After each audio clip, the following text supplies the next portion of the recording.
guys, I'm back from holiday, and so it's time for another unboxing video before this Sunday's Hyper7 review, of course.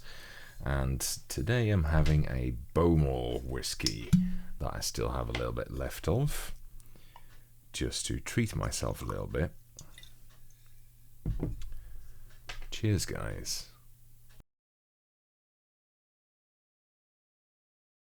Ah, delicious. Very nice. I love smoky whiskies. So, there were a large amount of packages waiting for me when I got back, and this is one of them. And I think I know which one this is, but it's been a while since I looked at keyboards, obviously.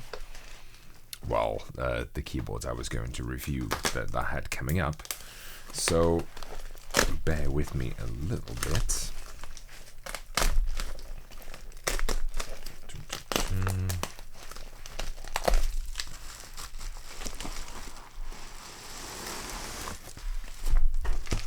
Such a shiny bag. I've seen these a couple of times. They're actually not bad. Useful for ferrying papers in back and forth if you don't want to fold or crease them. And there you go. Get rid of that.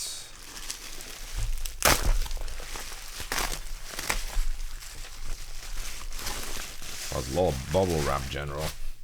So here we have the NuPhy or NuPhy Air60 keyboard.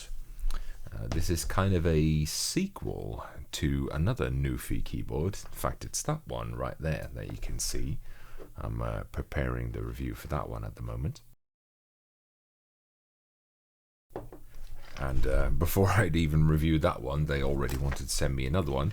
And in fact, I think they contacted me today about yet another one they wanted to send me. But I said, you know, let's not overdo this. This one is different enough that, you know, I don't mind reviewing it as well. But let's not start reviewing too many similar keyboards just yet. So maybe later, but for the moment, let's keep it fresh. So the Air60 HE is, as you can imagine, a Hall effect keyboard, but it's a low profile one, and I think this might be the first low profile Hall effect keyboard, or maybe even contactless keyboard that I reviewed. So that's why I figured, yeah, sure, let's go for it. So at the rear we have a content sticker. It says what's in there: keyboard, data cable, switch puller, extra keycaps, quick guide, poster, blah blah blah blah blah, and the motto, which is, well, it's got two mottos on it: focus on the fun in function, and innovation, not imitation. There you go. It's not quite as bad as Focus's motto, but well, I'm not sure what I would have come up with either, to be honest. That said, the other keyboards, this one here, was it Field 75 HE, that does have some interesting stuff about it. So I guess innovation is not a spurious claim or anything. So let's have a look. So small, man, especially as I'm finishing up the Hyper7 review, which is just this ginormous piece of keyboard. This feels absolutely tiny in comparison. Right, so that's the guide, and they weren't lying, it's also a poster. I think NuPhy is a Chinese company. Maybe it's Japanese, but I think it's Chinese. The poster seems very Japanese, though.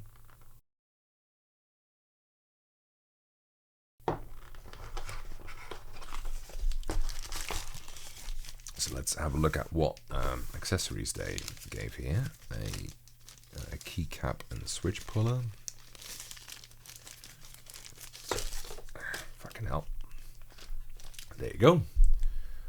This one's yeah, it looks a little bit like others I've seen. It's slightly different and pre-splayed. I like that.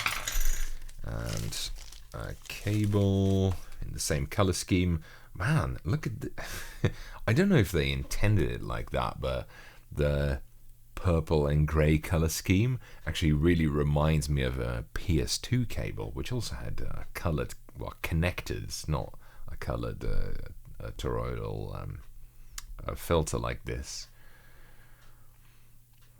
What's the material called? It's the magnetizable filing stuff. It acts like a RF filter. Anyway, that's that's interesting. The keyboard itself, I can already tell, has a grey and purple color scheme. What else? They mentioned a bunch of keycaps, I guess. So let's have a look. Come on. Come on, yeah. Looks like black keycaps. Black Mac keycaps. Black and grey Mac keycaps. Good. Then this should be laid out for Windows, which, as we all know, of course, is the vastly superior operating system. Not that it's good, Windows, it's just better. Fuck this shit. Okay, I'm doing that when the camera's off. I don't want to waste your time. And finally, we have the keyboard.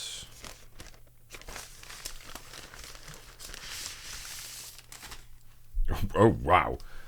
Ta-da. That's not what I expected. It didn't look transparent either, so I'm guessing all these keys here... Oh, excuse me. Sorry, weak stomach. Strong booze.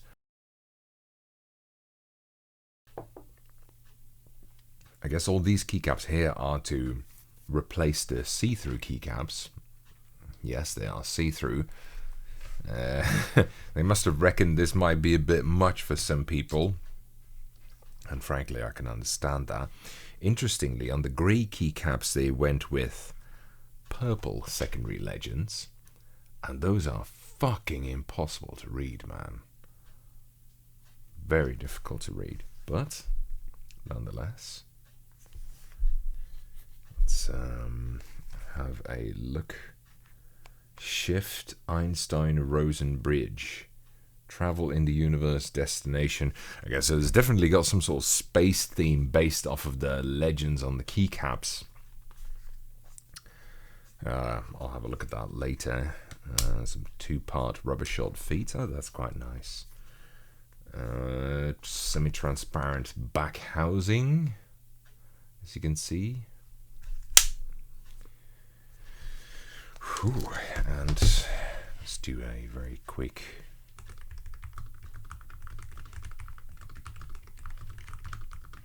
interesting.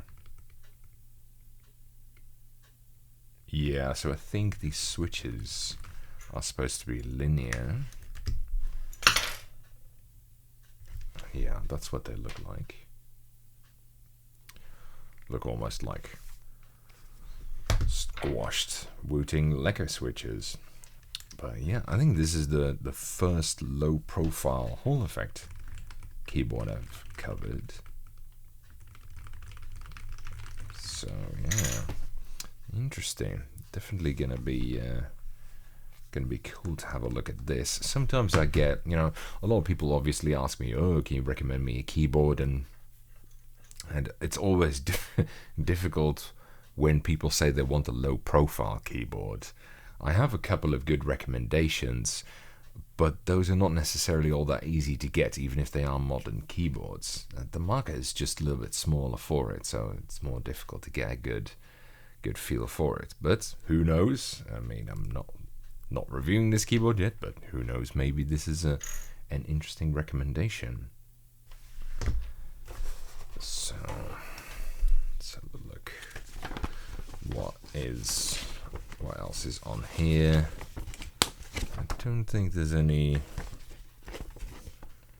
I don't think the poster mentions anything specific in here in terms of extra features. I really think it is just a low profile Hall effect keyboard. I'm not sure who made these. Actually, I'm just going to look that up. I'm not sure who made these switches.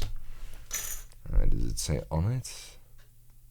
Yeah, Gateron. I kind of expected that. Gateron are kind of a big player in terms of Hall effect switches nowadays. They make Hall effect switches for a lot of companies. In what fucking orientation did I pry this off? Is it uniprofile? I think it is uniprofile. So I'll just stick it on, whatever. Anyway, they make Hall effect switches for quite a lot of keyboards and brands. So I'm not too surprised that they also do these low profile ones. Before these guys came up to me with it, I didn't even know that they made low profile Hall effect switches. I'll have to look into it. I'm not sure these can be desoldered actually. Or even hot swap removed, I should say. We'll see. Maybe I'll get some loose switches at some point and I can cover them. Well, I think that's all about it for this particular unboxing. Whew, got quite a lot more to to film. But that's all right. It's nice to be back in the saddle, so to speak. Anyway, guys, I hope you enjoyed the video, and I'll see you this Sunday with the Hyper7 review. I think the prelim script for it was 44 scenes long, which is about twice as much as a normal keyboard review, so it should be a beefy one. In any case, I'll see you later, guys.